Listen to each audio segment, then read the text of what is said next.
Bonjour à tous et bienvenue dans cette vidéo sur l'optimisation du transport de l'électricité, dans laquelle je vais faire l'étude d'un réseau électrique. L'étude d'un réseau électrique qui contient de nombreux éléments est quelque chose de très complexe.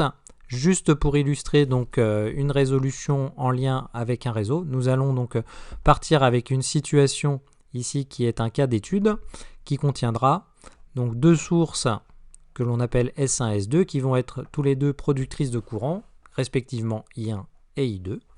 On aura également un nœud, deux récepteurs que j'appelle C3 et C4 qui vont consommer un courant I3 et I4. Et on va faire quelques suppositions.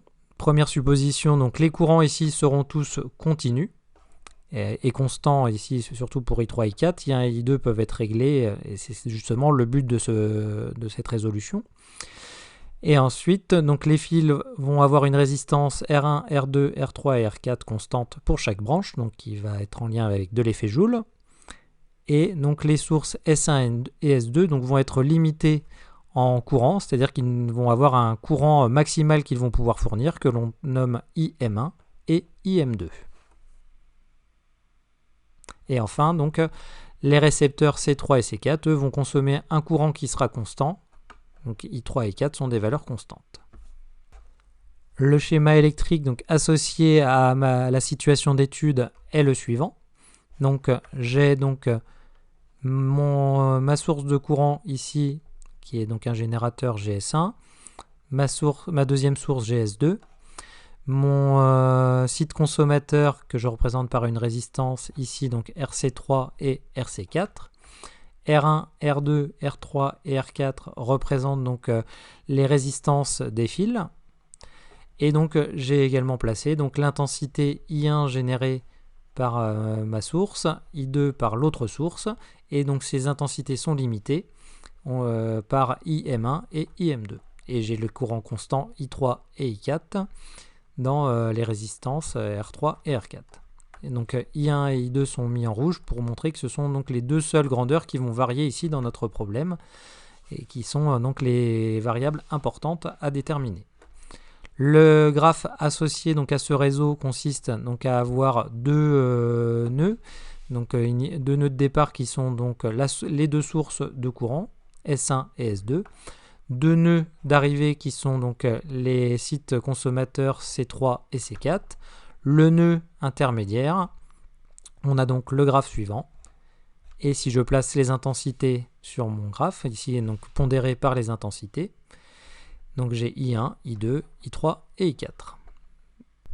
Une fois les schémas et la situation posés, voyons maintenant l'analyse de la situation.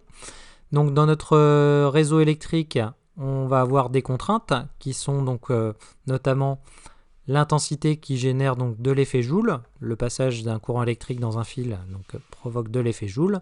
On a une puissance Joule qui a pour formule PJ égale à R fois I au carré. Je vais pouvoir, à l'aide de ce constat, déterminer la puissance totale dissipée par effet Joule, qui sera égale à la puissance dissipée par effet Joule de la résistance R1, de la résistance R2, de la résistance R3 et de la résistance R4. Je remplace chaque expression de chaque puissance par son expression en fonction de la résistance et du courant. J'aboutis à P qui est égal à R1 I1 carré plus R2 I2 carré plus R3 I3 carré plus R4 IK carré. Première relation ici qui intervient. Deuxième relation maintenant en lien avec l'intensité qui est la loi des nœuds. J'ai un nœud intermédiaire entre mes sources et mes sites consommateurs. Je peux appliquer la loi des nœuds sur ce nœud intermédiaire qui me dit que I1 plus I2 est égal à I3 plus I4. Je sais également que I3 et I4 sont constants. Je peux dire que I3 plus I4 qui est égal à I1 plus I2, je reprends la loi des nœuds, est égal également à une constante que j'appelle K, qui correspond ici à une constante qu'on peut déterminer avec I3 et I4. À partir de cette constante K, maintenant je peux exprimer I2 en fonction de I1. Il suffit juste de voir que I2 est égal à K moins I1. Je passe I1 de l'autre côté ici. Cette relation constitue la deuxième relation importante. troisième relation que je vais obtenir, ça va être dans le cas où je vois que donc, mes résistances ici sont constantes, donc R1, R2, R3 et R4, et ce qui m'intéresse, c'est surtout R3 et R4. Étant donné que je viens de dire que I3, I4 étaient constantes, R3 et R4 sont également constantes, ce qui veut dire que le terme qui est là, donc R3, I3 carré plus R4, I4 carré, sera également une constante, étant donné que chaque terme qui intervient donc, dans cette expression sont des constantes. Cette constante, donc je vais l'appeler grand C, et donc cela constitue la troisième relation importante. Si je récapitule donc les trois relations que j'ai trouvées, j'ai donc P qui est égal à R1 I1 carré plus R2 I2 carré plus R3 I3 carré plus R4 I4 carré. J'ai I2 qui est égal à K moins I1 et R3 I3 carré plus R4 I4 carré qui est égal à grand C. Je vais donc pouvoir intégrer donc les relations 2 et 3 dans la première, ce qui va me donner la puissance totale dissipée par effet Joule qui est égale à R1 I1 carré plus R2 facteur de K moins I1 au carré plus C. Je vois donc que dans cette relation, en fait, R1, R2, K et C sont des constantes. J'ai donc ici la puissance totale dissipée qui ne dépend que d'une variable qui est donc le courant dans la branche 1 qui s'appelle I1. Donc à partir de ça, maintenant, je vais donc pouvoir étudier l'évolution de la puissance totale dissipée en fonction de I1.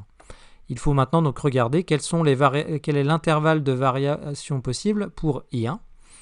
Donc I1 est limité notamment par la source qui le produit, qui donc ne peut pas produire une intensité supérieure à IM1. Donc cette intensité IM1 correspond à I1 max. Et I2 a également une limitation qui est donc une intensité maximale IM2. Donc première relation, I1 inférieur ou égal à IM1, ce qui veut dire ici que IM1 est égal à I1 max.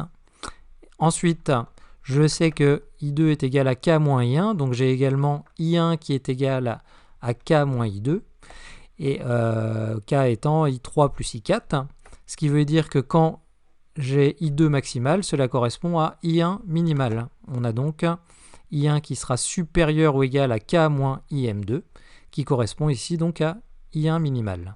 À partir de ces deux expressions, je peux donc en déduire l'intervalle de variation pour I1. Donc I1 sera compris entre I1 min, qui correspond donc à I grand M1, et à I1 max, I1 min qui correspond à K moins IM2, et à I1 max qui correspond à IM1.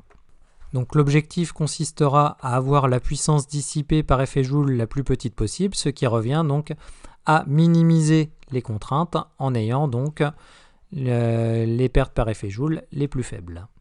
Donc pour faire cela, il va falloir déterminer là où les valeurs de I1 qui vont permettre donc d'avoir P de I1 qui soit minimale. Donc je rappelle que P est égal à R1 I1 carré plus R2 facteur de K moins I1 carré plus C. On voit donc ici que on a une variation après I1 qui sera compris entre I1 min et I1 max. Et donc on voit ici que l'on a P qui est un polynôme du second degré. Donc on peut déterminer donc la valeur minimale de deux manières, soit graphiquement à partir de la courbe, soit en étudiant donc la fonction ici, les variations de la fonction, en calculant notamment donc la dérivée de P de I1, que l'on nomme P' de I1, et en étudiant donc le signe de cette dérivée.